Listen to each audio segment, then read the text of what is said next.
the Democrat-led government shutdown. The Democrats continue to recklessly hold the American people hostage over their demands to give illegal aliens free health care.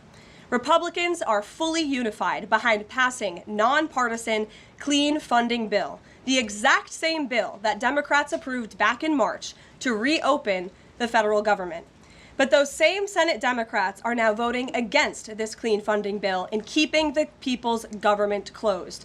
I understand Democrats will have an opportunity very shortly here to change course, and we hope that they will. There are significant personal impacts on millions of Americans as a result of this current government shutdown. The 1.3 million men and women of America's Army, Navy, Air Force, Marine Corps, Coast Guard, and Space Force who serve honorably and put their lives on the line to defend us all are not being paid. Military families are already seeking out food assistance because of financial anxiety caused by this Democrat shutdown. According to new reporting from the Military Times, staff members at the Armed Services YMCA food pantry distribution location near Fort Hood in Texas found a line of military families stretched around the side of the building yesterday at 5 in the morning. According to the staff who work there, that is, quote, not happened ever. They've already had a 34% increase this week over past weeks. President Trump and Republicans fundamentally believe we have a sacred responsibility to protect and provide for our military families with the resources they need to thrive.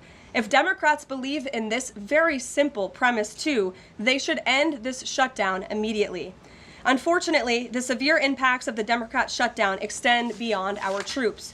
Nearly 7 million mothers, infants, and low-income families who rely on government-run food assistance will be in jeopardy if the WIC program runs out of money in the weeks ahead.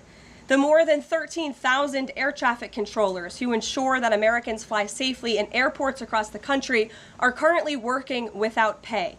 The National Flood Insurance Program is in danger of lapsing, which could leave families without necessary help if a disaster strikes, and we are in the middle of hurricane season.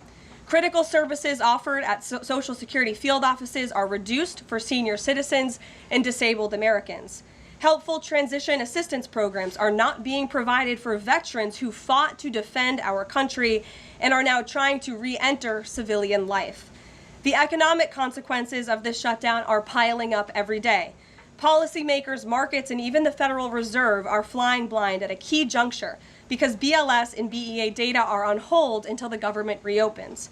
Democrats shutting down the federal government to give health care to illegal aliens could lead to lower growth and higher unemployment rates for Americans. According to a new memo from the Council of Economic Advisors, the U.S. economy could lose $15 billion of growth domestic product each week. Every single week, the Democrat shutdown extends, with a month-long shutdown leading to an additional 43,000 unemployed people. Small businesses are likely to encounter delays in receiving federal loans. Mortgage applications will likely shrink. And just this morning, Business Roundtable, an association of more than 200 CEOs of Americans' leading companies representing every sector of the U.S. economy, put out a statement urging Congress to pass the clean CR that will once again come before them in the Senate floor in just a few moments. Quote, a fully functioning government is essential for American businesses, workers, and consumers, while policymakers continue working on a full-year funding package and other pressing issues. Again, that is a quote from the Business Roundtable.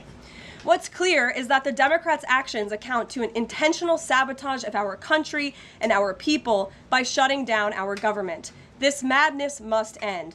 President Trump and Republicans are calling on Democrats to reopen the government immediately on behalf of the American public. All we need are 5 Democrat senators to do the right thing and to stop this shutdown. Call your Democrat senator and tell them to vote yes to reopen the government. On another matter, despite the Democrat shutdown, President Trump's efforts to make America safe again continue. President Trump believes that American cities should be the safest places on earth, and he is committed to making this a reality. We've already seen that President Trump successfully made D.C. safe again in only a few weeks. That same crime crackdown will continue to happen in cities across the country and is happening in Portland, Oregon.